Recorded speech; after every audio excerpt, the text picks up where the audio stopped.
Coming up today on the breakdown, a federal appeals court clears the way for a lawsuit in the police killing of Amir Locke.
Well, coming up today on the breakdown, the federal appeals court clears the way for a lawsuit in the police killing of Amir Locke, shot during a no-knock warrant while asleep on the couch.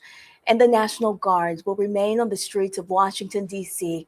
through the end of 2026 as Donald Trump backs off plans to deploy troops in several other major cities. Plus, Kanye West addresses the Black community, opening up about mental health and why he says treatment matters.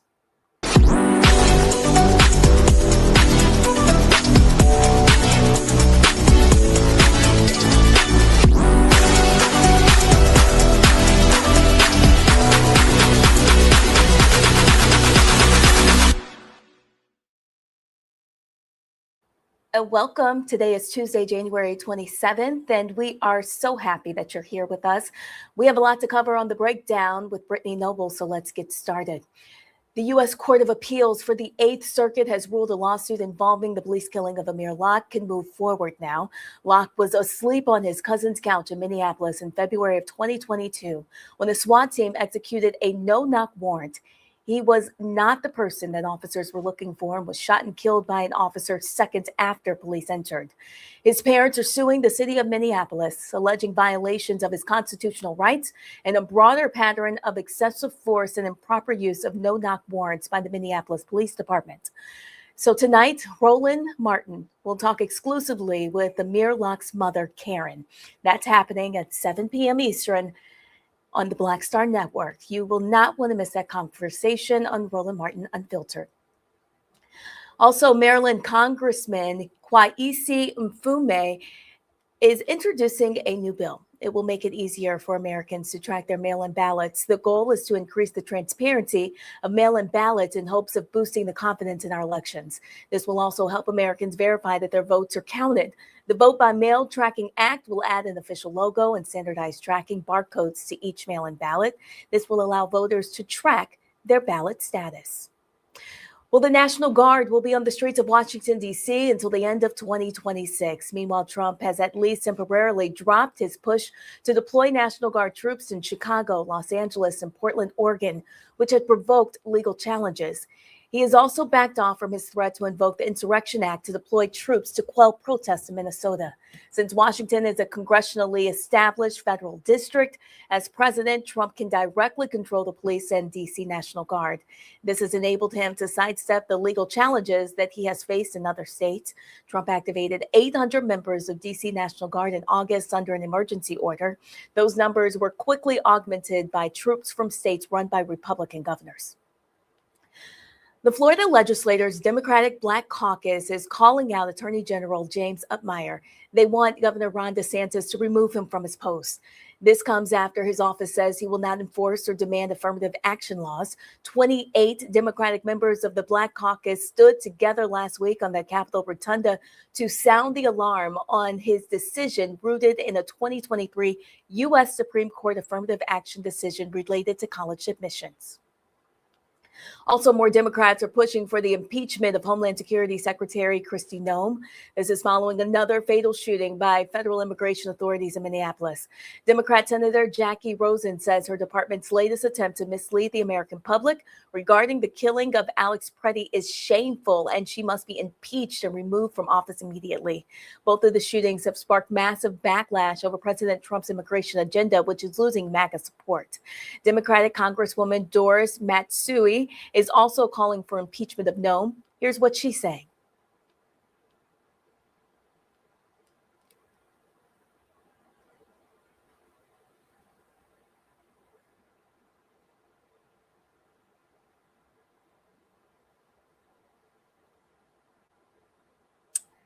Also in North Carolina, a former police officer is suing another ex-officer who shot him more than 10 times during a 2019 drug raid. Former officer Clarence Belton, the only Black member of the FBI Safe Streets Task Force, was first accidentally shot by another task force member during a standoff with a suspect. As Belton tried to crawl to safety, he was then shot repeatedly by task force officer Heather Loveridge until someone yelled that Belton was a cop. The Charlotte District Attorney's Office declined to file criminal charges. Loveridge was fired in 2020 and now argues that the civil lawsuit should be dismissed under qualified immunity. More than 6 years later, the case remains unresolved as a court decides whether Loveridge is protected by the qualified immunity. Florida Congressman Maxwell Alejandro Frost says he was assaulted at a party during the Sundance Film Festival in Utah. Frost says the man who attacked him told him that Donald Trump would deport him. In a statement, Park City Police Department said the suspect, Christian Young, was arrested and booked on charges of aggravated burglary and 2 counts of simple assault, with each charge subject to a sentencing enhancement. The 29-year-old lawmaker, the first Afro-Cuban and the first member of Gen Z elected to Congress, thanked venue security and Park City Police for their response to the incident. A new study shows the link between police brutality and heart health in Black women. That study comes from North Carolina State University. It shows that worrying about police brutality and harassment is having an impact on heart health. The top concern for Black women is the potential interactions between their children and police.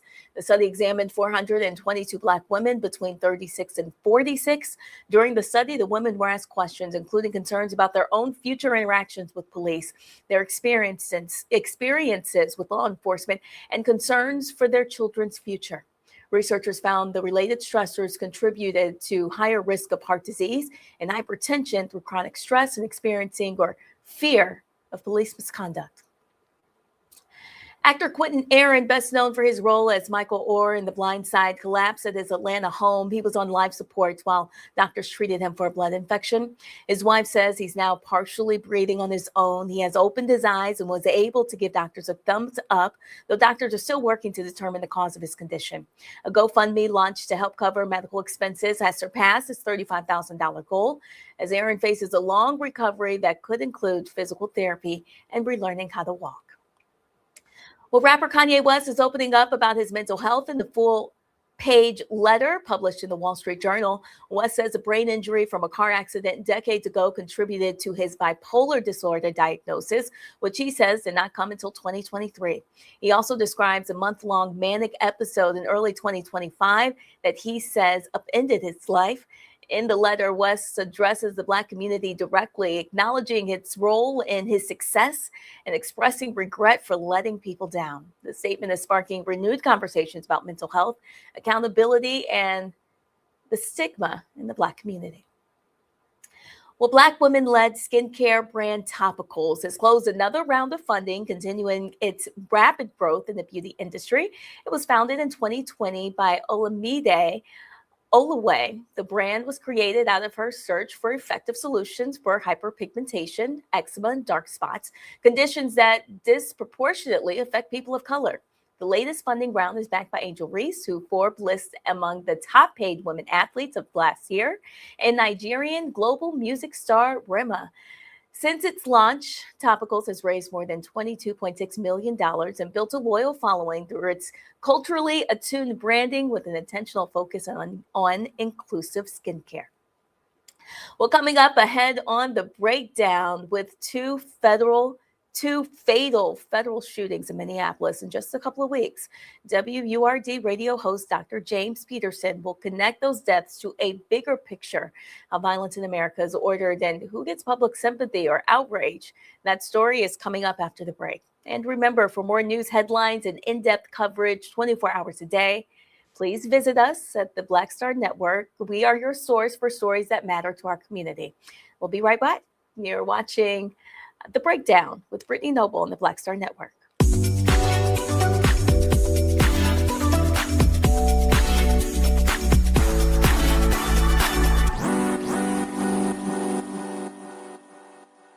They said the quiet part out loud. Black votes are a threat, so they erased them. After the Supreme Court gutted the Voting Rights Act in 2013, Republican legislatures moved fast. New voter ID laws, polling place shutdowns, purges of black voters from the rolls. Trump's Justice Department didn't stop it, they joined in. In 2018, his DOJ backed Ohio's voter purge system, a scheme that disproportionately erased black voters. Their goal, erase black votes and political power. Yeah, that happened. These are the kinds of stories that we cover every day on Roland Martin Unfiltered. Subscribe on YouTube and download the Black Star Network app. Support fact-based independent journalism that centers African Americans and the issues that matter to our community.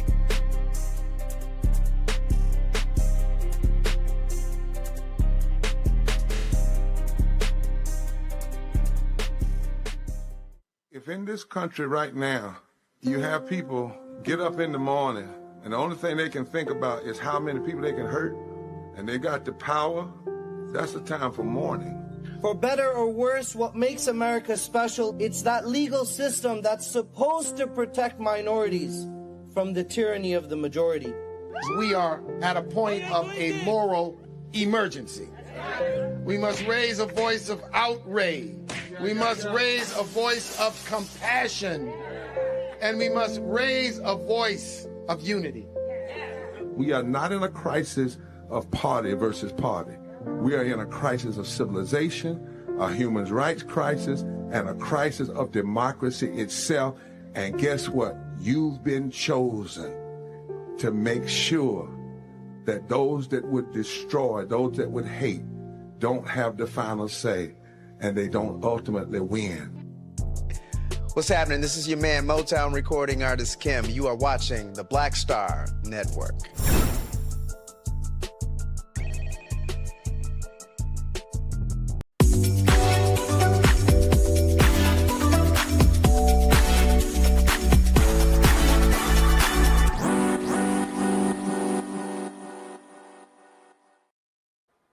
Welcome back. In case you missed it last night on Roland Martin Unfiltered, Tennessee Congressman Justin Pearson joined Roland in a conversation and more on Jasmine Crockett's debate to maintain her seat in the Senate. Take a listen. All right, then. We appreciate that. Folks, we've been telling you about what's been happening in Memphis. There's been a lot of focus in targeting of the Elon Musk, his XAI, and the turbines there, and the impact it is having on residents, Black residents there in Memphis. You've had city leaders and others who have allowed them to operate with impunity, not really holding them accountable. But now the EPA has issued a ruling. State Representative Justin Pearson joins us right now. I'm glad to have you back on the show. So take us through what action has the EPA, what have they actually said about these turbines? Yeah, the EPA affirmed what our community has said from the beginning, that Elon Musk and XAI were illegally operating gas turbines without a permit. They built a power plant and didn't go to the health department or any other agency asking for a permit to do so. And they polluted the air of our community more than the international airport. We're talking about thousands of tons of nitrogen oxides, 17.2 tons of formaldehyde sprayed into the air of this community. And there was no way for us to stop them because the mayor of our city and our county supported this. The health department supported this, and the Chamber of Commerce, the Memphis Chamber of Commerce, led by Ted Townsend and Bobby White, were all supportive. And so it's very strange that Trump's EPA was the one to actually say the people in Boxtown, the people in Westwood, the people in my district, and District 86 were actually on the right side of this. And Elon Musk and a lot of the Democratic institutions, lowercase d, that were supposed to protect our community, that were supposed to prevent this from happening, failed us. All right, so what next? I mean, that is huge that Trump's EPA, I mean, listen, they kissed the ass of companies left and right that they would actually issue this kind of ruling. Yeah, I mean, it affirms what the Clean Air Act has been saying the whole time. And what we were telling people was, look, they're asking whether or not there is an exemption. And if they're asking about it, that means currently there isn't one. And so anything that this company was saying about how they needed to have an exemption or have a year to be able to pollute as much as they want was completely false and was completely wrong. And so it affirms that the Clean Air Act is still the federal law of the land and it needs to be followed. And the reality is we're actually in a fight now because they took these same gas turbines, moved them to South Haven, which is just across the border, and they're now illegally operating them in South Haven. But as you know, when it comes to environmental justice, the communities that are most impacted are Black communities, Latino communities, poor communities, even poor white communities. And South Haven, Mississippi is the only county in the entire state that has an F in air quality. And so this is perpetuating harm that already existed before XAI. And we have a hearing on February 17th, which we're sending a lot of people to speak up about this because the air don't care if it's in Mississippi or if it's in Memphis. We share the air and the consequences are going to fall disproportionately on people who have COPD, disproportionately have asthma, disproportionately already have lung ailments, which is historically communities that have been polluted like our district right here in Memphis, especially in Southwest Memphis. And so it's going to be an organizing tool for us, but it's also for communities across the country that are fighting these data centers. They can't illegally pollute our neighborhoods. They have to go through permit processes, which allow for us to be able to have a say about what they are doing. These billionaire games can't continue to destroy our communities on the backs of poor folk. So has the city responded? Has the county responded to this EPA ruling, affirming what you and others have been saying? They are as quiet as they have ever been. I mean, the mayor, he put out a op-ed calling our community liars. Now he has nothing to say. The other mayor went in front of the TV, said he had no concerns. Now he has nothing to say. The Shelby County Health Department won't even apologize to the community for allowing this illegal polluting to happen. The company itself, XAI, which had op-eds and sent all these mailers calling our communities liars and sending out this propaganda from the Chamber of Commerce. None of them have said anything about the affirmation of what our community knew to be right the entire time. And so folks at Memphis Community Against Pollution, Young, Gifted, and Green, Southern Environmental Law Center, NAACP, while we are celebrating the truth, it is really painful to see those who were against the community being completely and utterly silent after attacking us for over a year about our stance on this. This is a CNBC article. It said the EPA's updated rule clarifies that those kinds of turbines can't be designated as non-road engines, and the companies must also obtain Clean Air Act permits before installing them, particularly if their aggregate emissions will go above major source thresholds of pollutions. And it says right here, the Shelby County Health Department in Memphis previously allowed XAI to designate its turbines as non-road engines and to start using them without any public comment and environmental impact review, as would have been required in a standard permitting process. The whole point of the city and the county is to protect the residents.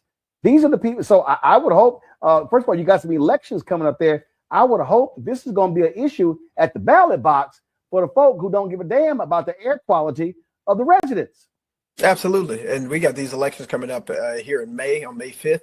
And before that, for early voting for a new county mayor, for folks on the county commission. And next year, we're going to have city council elections and a new city mayor election, because we have a responsibility as elected officials to protect our citizens, to protect our communities. That's the job. You swear your hand on a Bible or the Quran or whatever it is, and you swear an oath to protect our communities. And instead, a billionaire and $1 billion corporation was protected more than people who have a cancer risk that's 4 times the national average, people who are dealing with 18 toxic release inventory facilities surrounding our community already, who have historically been marginalized and historically been mistreated. And the people in power perpetuated the harm. And it took this EPA to say, you know what, they were right the entire time. And now those same folks who push this narrative, same folks who push this propaganda, who have all these fancy titles, they're now silent. And so they're going to perpetuate this harm, pretending like our community wasn't right. This isn't how it's supposed to be, which is why we have to get new people in power who are going to hold them accountable. And that's exactly what we're going to do. All right, State Rep Justin Pearson, we still appreciate it. Thanks a lot. I appreciate you too. Thank you very much. Folks, on Saturday, the Texas AFL-CIO held a debate between Texas State Rep James Tallarico and Congresswoman Jasmine Crockett. Both of them are running for the Democratic nomination for the United States Senate in Texas. The primary is going to taking place on March 3rd. Here are some of what they had to say on Saturday. Ms. Crockett, you have said you would absolutely at least support an impeachment inquiry into Donald Trump if he engaged in misconduct. Under what specific circumstances, if any, would you support impeachment or an impeachment inquiry? And where do you draw the line? You have 60 seconds. So I want to be clear about this. The statement he just made was from a while ago, before things got as bad as they are right now. I think that there is more than enough to impeach Donald Trump, period, on the face of it. In fact, Al Green has put on the floor more than once impeachment resolutions, and I have voted for them. Now, ultimately, do I think that we should go through the formal process so that we can do all of the data collection that we need to do so that we can have all of the evidence? Absolutely, because basically it is a prosecution. And so we need to make sure that people are actually honoring those subpoenas.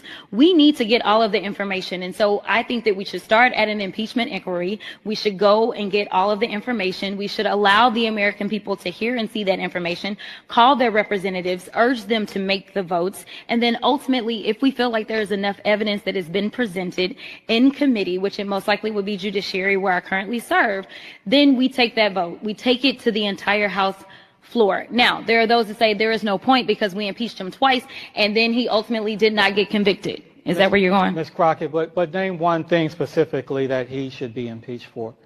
I think that he should be impeached as it relates to his unlawful use of the tariffs. That's a very easy one. He doesn't have the legal authority to do it.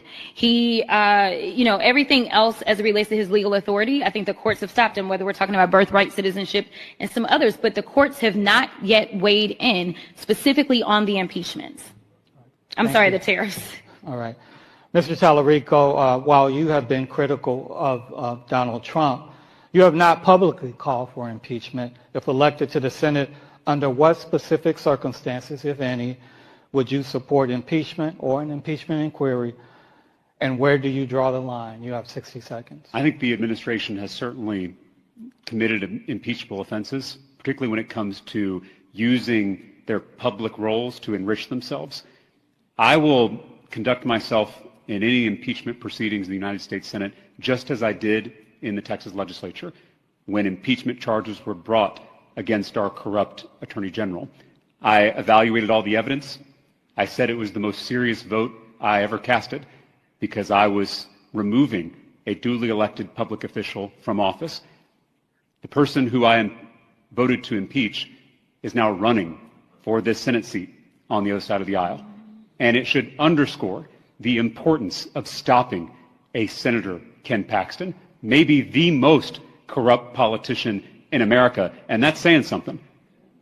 So to answer your question, Gromer, people can look at how I conducted myself in those impeachment proceedings. I will pore through the evidence. I will treat it with the utmost seriousness, and I will vote my conscience, and I will do my duty. And I believe I heard you say something about enriching himself financially, but be specific. What's one thing you would vote to impeach? Gromer, I'm not going to articulate articles of impeachment here at a political debate, but if those charges are brought in the U.S. House and they come before the U.S. Senate, I will carefully evaluate them, I will weigh the evidence, and I will do my duty as a U.S. Senator. All right, so let's go to our panel here. This is going to be an interesting race to watch.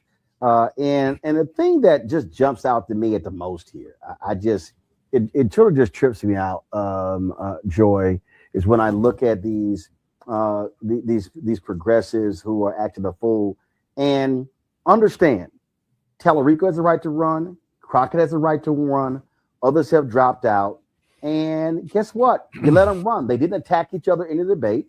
Let it be about policy. Who has the best ground game? Who gets their voters out? That's what happens.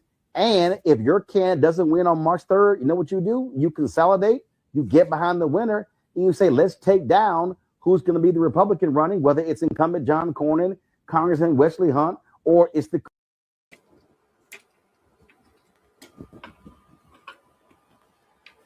Well, folks, your support is critical to what we do. You can support us via Cash App using the Stripe code in the bottom left-hand corner. You can also help us with credit cards. Use the same thing. PayPal's R. Martin Unfiltered, Venmo's RM Unfiltered, Zelle at rolandsmartin.com. Rolling at rolandmartinunfiltered.com. If you're old school, you can send checks and money orders payable to Roland Martin Unfiltered, P.O. Box 57196, Washington, D.C. 20037-0196. Our goal is to raise $1 million by December 31st, and we really, really appreciate your support.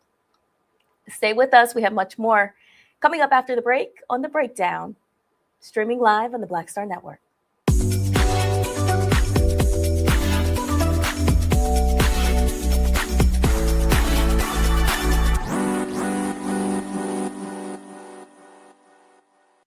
If in this country right now, you have people get up in the morning and the only thing they can think about is how many people they can hurt, and they got the power, that's the time for mourning. For better or worse, what makes America special, it's that legal system that's supposed to protect minorities from the tyranny of the majority. We are at a point of a moral emergency. We must raise a voice of outrage. We must raise a voice of compassion. And we must raise a voice of unity. We are not in a crisis of party versus party. We are in a crisis of civilization, a human rights crisis, and a crisis of democracy itself. And guess what? You've been chosen to make sure that those that would destroy, those that would hate, don't have the final say, and they don't ultimately win. Hey y'all, welcome to The Other Side of Change, only on the Black Star Network and hosted by myself, Bria Baker, and my good sis, Jamira Burley. We are just two millennial women tackling everything at the intersection of politics, gender, and pop culture. And we don't just settle for commentary. This is about solution-driven dialogue to get us to the world as it could be and not just as it is. Watch us on the Black Star Network, so tune in to The Other Side of Change.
Indianapolis-based organization is building a powerful bridge between art and social impact.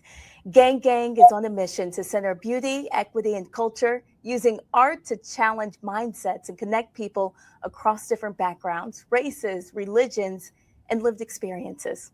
Joining me now are the founders of Gang Gang, Melania and Al Bacon. I want to thank you guys so much for being here today. Thank you so much. Yeah, thank you so much for having us. Yes, you said it perfectly. Yeah, right on. Well, I want you to break it down for me, Melania. Tell me a little bit more about the mission of Gang Gang and how you guys got started. Oh my goodness. Yes, we are Melina and Alan Bacon. I go by Molly, and we have been for 5 years advocating for equitable cities by way of the arts, as you so eloquently put it as well. As you recall, 2020 was a time where cities stopped.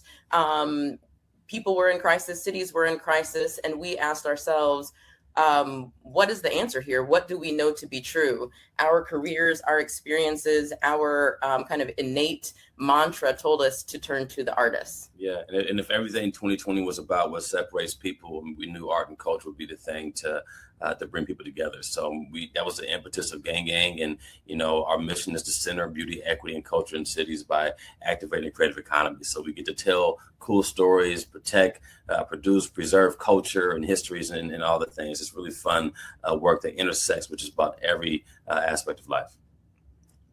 What I'm really impressed by with your organization is a core part of your mission is supporting the artists, not just creatively, but economically. So tell us more about how you were able to help the artists financially. Sure. So, our work is interesting and really fun because we get to kind of hover at the macro and the micro, or kind of the tactical level. And so for 5 years, we have launched programs that support musicians, that support rock artists, that support painters, sculptors, like across disciplines. There have been efforts on the ground to listen to artists, to understand what the need is, especially in Indianapolis, and then, broader, like what are the needs that are local, but that resonate across the ecosystem, across the industries. So we've been learning and we've been responding in the moment, like learning and acting in real time. This has been equity in action, so on the ground level, I think about the Festival of Black Joy and just all of the efforts that bring community together and that anchor art and the artist. That has been the way that we can talk about the macro mission, which is to say that society has, a misnomer and a misunderstanding around the value of artists. And the whole, mindset of a starving artist is contradictory to their value, to what they're contributing to our everyday lives. And so we are trying to wake people up to the art that is all around us, that is, in our everyday lives, that is giving us the quality of lives that is in our hair and in our nails and in what we get, what we wear, what we listen to, what we drive. All of that was originated by an artist's mind. And so we have been preaching that and proposing that to cities to re-narrate how they're talking about artists so that it impacts their bottom line. And we've been behaving that and advocating for that for 5 years. Yeah. And it impacts the bottom line, but also impacts our culture. Art is very centered to who we are as a people. 400 years ago when we landed here on ships, we're in, slavery, and, but we have the Negro spirituals, we have quilting, we have this messaging and this communication. And then, right after slavery, here's Jim Crow and Willie Lynch, but we have the Harlem Renaissance, and, we understand politics, and we're growing our culture, and we're writing more, and we're communicating differently. Then here's the 1960s and everything that was then, and here's, Mahalia Jackson and Curtis Mayfield and Marvin Gaye and just those leaders and artists during that time period. And, here we are today. And just like, so art is such a very important part of who we are. And there's, economic value to what that is, but it's also about our culture and our identity, which we're working to preserve. And you guys are all over the city of Indianapolis. Tell us a little bit about some of the events that you guys have been able to bring to the city. Yeah, it's been cool, man.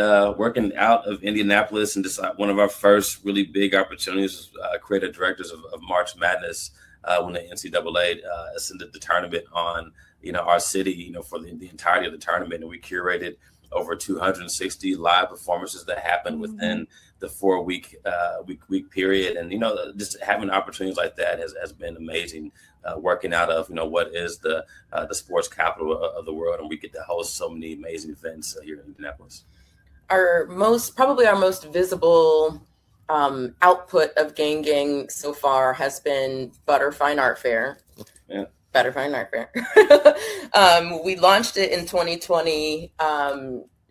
Like I said, as a tactic for equity in action, as a way to protect the artist and the artist's voice, and to recognize the talent in Indiana, and that we are on par with established artists from around the world. Yeah. So Butter puts all of those voices and perspectives on the same ticket, on the same platform, in the same space, and has become a cultural movement that is expanding to Los Angeles for the first time out of Indiana. So, we started something that Indianapolis promoted and protected and supported, from the economic development level to the tourism level to the community level to the private level and public. It's been supported and it has worked. And we thought that we were making Indy's first Black Fine Art Fair, and then we were like, oh, this is Indiana's. Oh, this is the Midwest. Oh, this is the nation. Oh, what do you mean there's not an equitable fine art fair in the world yet? And so, oh my goodness, this has started in the middle of Indiana and has authentically spread to, Los Angeles. That community has come to Butter in Indianapolis and said, wait a minute, what is this? Wait a minute, what are you doing here? This needs to be in LA. This needs to be in the second largest art capital in the nation. And so we are very excited to launch there in Black History Month 2026. Yeah, and what makes Butter so unique and different, is that 100% of the sales go back to the artists. And we center the care and economic just value and worth of these artists, and it gives us an opportunity to challenge dichotomies between value and worth. And we know what our art is, and just how much it's worth, but the worth is a cost associated to the value. So Butter allows us to kind of close that gap by giving 100% back, which that's what our artists deserve. So it allows us an opportunity to do that in a very fun and bright way that brings people together. And we've gone from selling $65,000 worth of art, the very first Butter, to 5 years later being over $1.2 million going back to the hands of households of our local artists and nationwide artists. It's pretty cool. And I want to, show some video, because I want to give folks at home an idea of just how cool Butter is. It's certainly been life-changing for me. I had a great time on the last day of Butter, singing gospel music in the middle of the street. Tell us a little bit more about that open shout session and why you think Butter has resonated so strongly with people of so many different backgrounds. Wow. Yeah, you want to talk about the music program? Yeah, Butter is, it's the density of what is our culture. So it's the music, it's the food. It's the singing, it's the dance. And then with the visual art as the centerpiece. But that's who we are, and Butter gets to celebrate everything that is our culture that we've built and grown to love in this country. So I think it allows and we have the density of that experience. That's what makes Butter, pretty special. That is that gravitational pull for about everybody. And that you can have a shed session in a safe environment, and we can be proud and confident and do that on 10th Street, in downtown Indianapolis, because that's who we are and that's what we do. And so Butter is creating environments that do what we propose, which is to center beauty, equity, and culture. And that's what you feel when that happens. Right on. Yeah. Tell me what's next for you guys.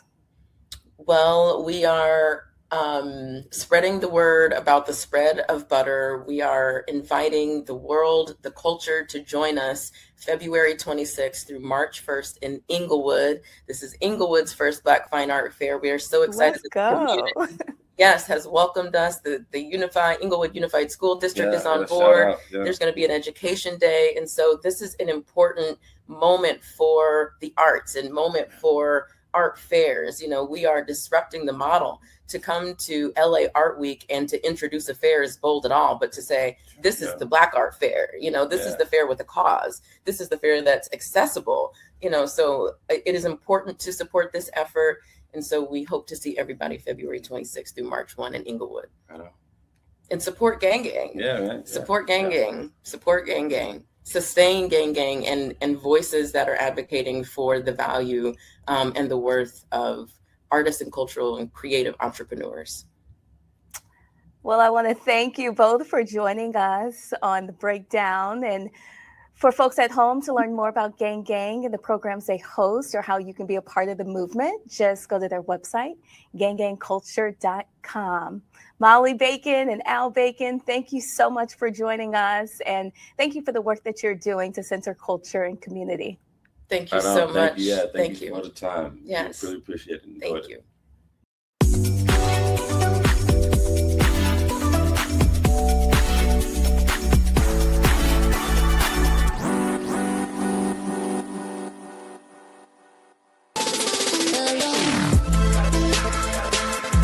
Hey y'all, welcome to The Other Side of Change, only on the Black Star Network and hosted by myself, Bria Baker, and my good sis, Jamira Burley. We are just two millennial women tackling everything at the intersection of politics, gender, and pop culture. And we don't just settle for commentary. This is about solution-driven dialogue to get us to the world as it could be and not just as it is. Watch us on the Black Star Network, so tune in to The Other Side of Change.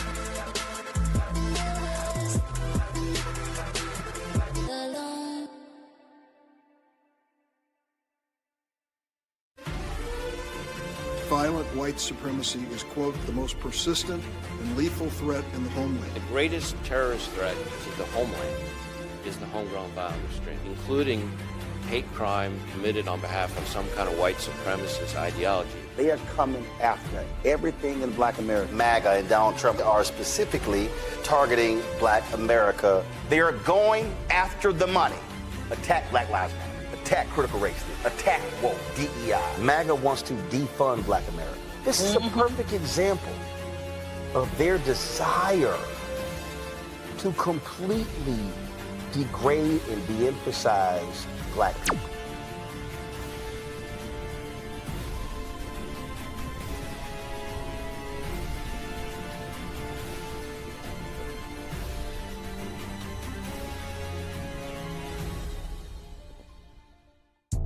Hi, I'm Swing Cash, Basketball Hall of Famer, and you're watching Black Star Network.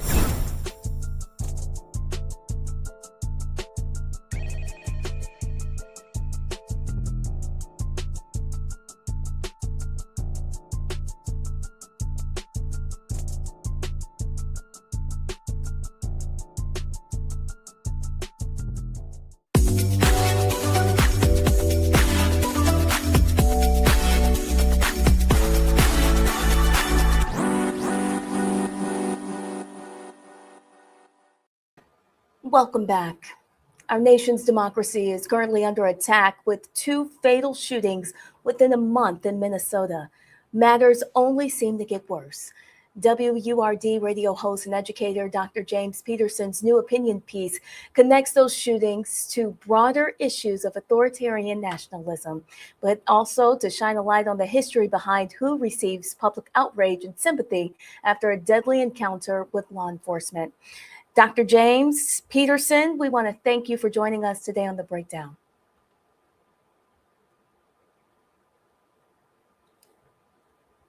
Thank you for having me, Brittany. How are you? I am doing well. It's wonderful to have you on here. In your article, tell us a little bit about what prompted you to even write this. Well, I'm like many people, I'm inspired by the work of Toni Morrison. And for folks who read Morrison, you know, the opening lines for her novels are quite extraordinary. And so the opening lines for a novel called Paradise is they shoot the white girl first. And so when Renee Nicole Good was murdered in the streets of Minneapolis, that line came to mind. And then, you know, as a writer, you know this, Brittany, things will sit on your brain until you kind of work them out in the way that you do as a journalist or as a writer. And so I started to think about what this moment meant. And I'll be honest with you, Brittany, I had no idea at that time that within the next 16 or 17 days, they would murder someone else in the streets of Minneapolis.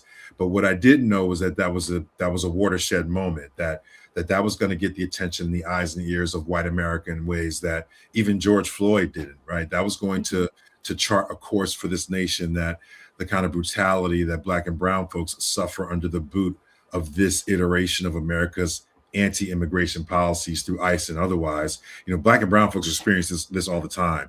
There are people dying in custody in Texas. We don't hear too much about that.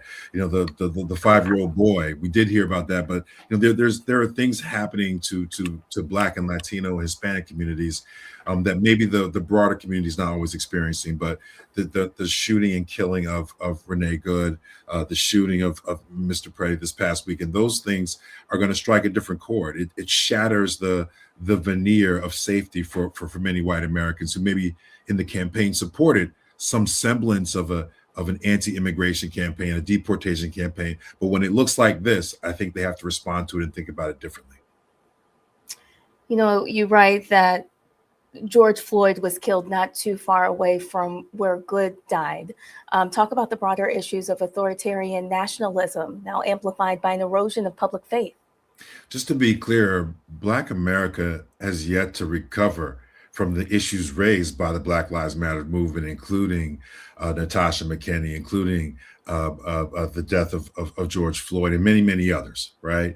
Our relationship with law enforcement will forever be fraught because of the ways in which law enforcement has committed crimes within our community and against members of our community.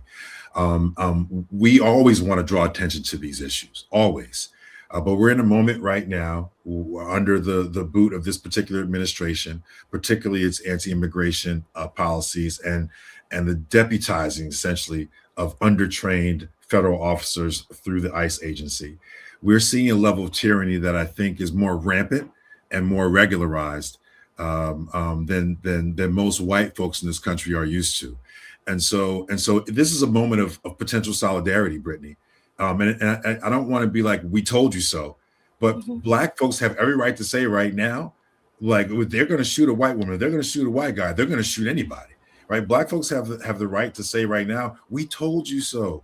We told you that this kind of unchecked authoritarianism emanating in our law enforcement entities, when it targets folks or targets certain communities, it can kill or it can hurt or harm anyone.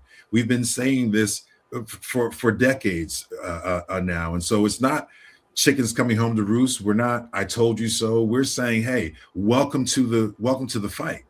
Welcome to the moment that we've been wrestling with for a long time. Go into detail just a little bit more. Like, why is Renee Good's death? How is it highlighting how violence in America is ordered and hierarchical? Well, so generally speaking, the hierarchy of police violence, unlawful police violence, is as follows. If it's directed against our community, the Black community, the Latino community, if it's directed against poor folks, a lot of excuses are made. There are a lot of off ramps. There's qualified immunity.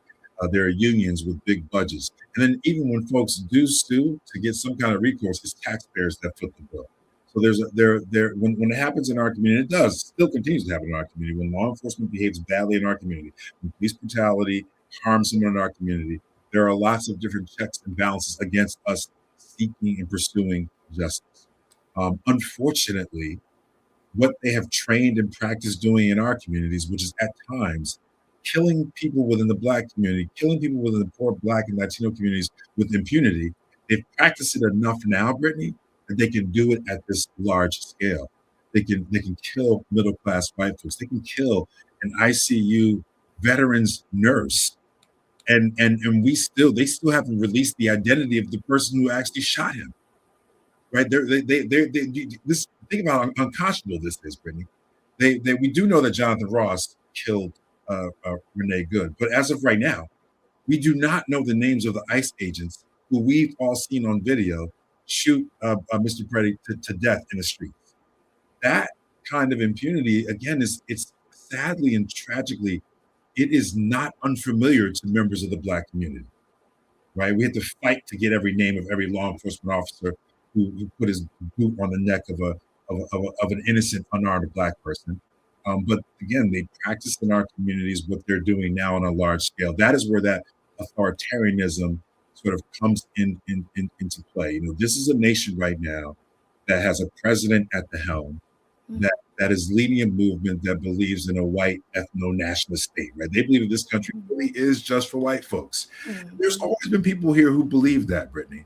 But to have it realized politically at the federal level, to have it realized in a presidential administration is probably something I have not seen or confronted so directly in my lifetime. And so the Department of Homeland Security, ICE, these things, they're reflective of this administration's policies. They campaigned on this, Brittany. They weren't ashamed of this. They campaigned on this, and now they're meeting out this policy in ways that's violent, it's unchecked, and this is why we're seeing so much unrest and so much resistance right now nationally to ICE. It's not just Minneapolis that's saying ICE get out. They're saying it here in Philadelphia. They're saying it in Chicago. They're saying it in Louisiana. People do not want to deal with this level of tyranny in the federal government. So to be clear, your argument is that white supremacy is really the bedrock beneath all of this. Without question, without question. I mean, I'm not saying anything, Brittany, that is new. White supremacy animates a lot of this nation's history. Think about what happened this week in Philadelphia, right? You had federal officials from the Office of the Interior remove the exhibit that honors the enslaved folks who were enslaved by the founding president of the United States. Right? George Washington owned slaves. He owned hundreds of slaves in Mount Vernon, but he owned about 8, maybe 9 slaves here in Philadelphia at the first White House. We're getting ready to celebrate the semi-quincentennial of this nation in Philadelphia, Brittany, right? George Washington owned slaves right here in Philadelphia at the founding of this nation. And this administration removed the exhibit, the only one of its kind, removed the exhibit from the federal properties here in Philadelphia that honored the lives of those who were enslaved by the founding president of the United States. So white supremacy has been a part of the United States since its founding. There's no surprise there. It's interesting to see how it rears its head through the ideology of folks like Stephen Miller in President Trump's administration, through ICE policy. You see that the Housing Authority, HUD, now is implementing ICE-like policies, saying now they got to check the citizenship of everybody that's in urban housing, or they're going to pull federal funding for it. You've seen it in the anti-Black, anti-DEI executive orders coming from this president. The systematic attempts to erase Black history, not just here in Philadelphia, but everywhere it can, micromanaging and trying to control the curation of the arts by the subject matter experts at the Smithsonian Institute, including the National Museum of African American History and Culture. This is not white supremacy undercover. This is operating as policy with the current administration. Dr. James Peterson, we thank you so much for coming on The Breakdown today and for sharing your noble thoughts. If you want to read more of Dr. Peterson's work, you can go to URL Media. His writing is called "They Shoot the White Girl First." Dr. James Peterson, thank you so much for joining us. Thank you for having me, Brittany, and congrats on the show. I love it. I'll be watching along. It's good work. Thank you. We appreciate your support. And folks, tonight, Roland Martin will talk to a Minneapolis City Council member as we continue the conversation surrounding ICE in that city. Tune in tonight, 6:00 p.m. Eastern on the Black Star Network. We have more of The Breakdown coming up. Stay with us.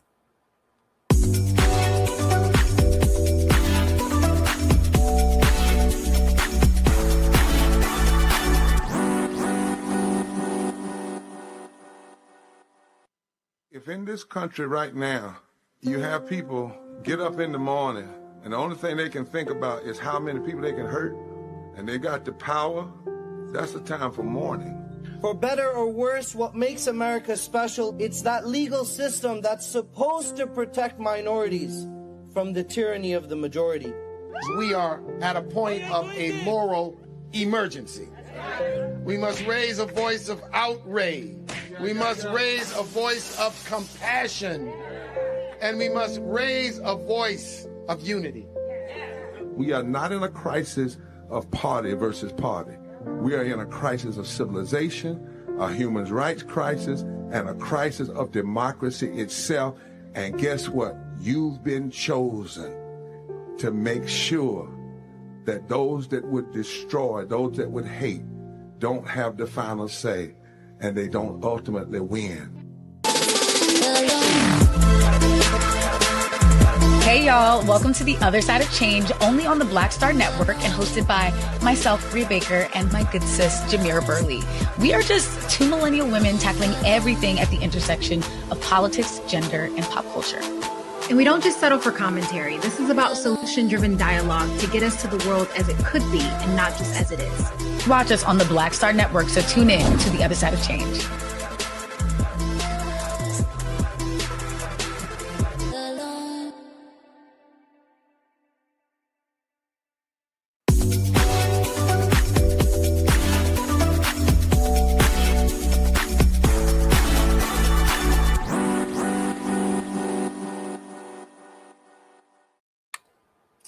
Welcome back. We want to highlight an author for our For the Culture segment. We'll have Eddie Williams joining us today. He can tell us more about the Affinity book. Eddie, have you entered the chat? Are you there?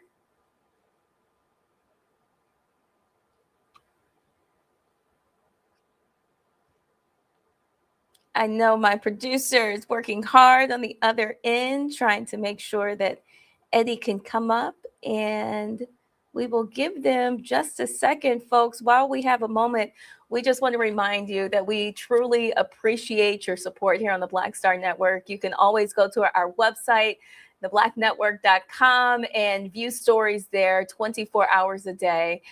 We are working on news around the clock for you to make sure that you have all the information that you need to stay up to date about what is happening around us. Roland Martin, of course, will have his show later on today, Roland Martin Unfiltered. That starts at 6 o'clock p.m. Eastern. And we also want to remind you that coming up tonight on Roland Martin Unfiltered, he will have an exclusive conversation about a police-involved killing that shook the nation. Again, Roland will interview Karen Locke. She is the mother of Amir Locke. They will talk about her son's death at the hands of police and her fight for accountability. That interview will be at 7 p.m. Eastern tonight on Roland Martin Unfiltered. Again, his show starts at 6 o'clock. Roland Martin Unfiltered, streaming live on the Black Star Network. We want to thank you so much for joining us today on The Breakdown. And we have so much more in store for you tomorrow. So we hope that you'll join us again for The Breakdown with me, your host, Brittany Noble. Of course, you can follow me on social media. I am The Noble Journalist. We certainly appreciate your support, and we hope that you have a wonderful day.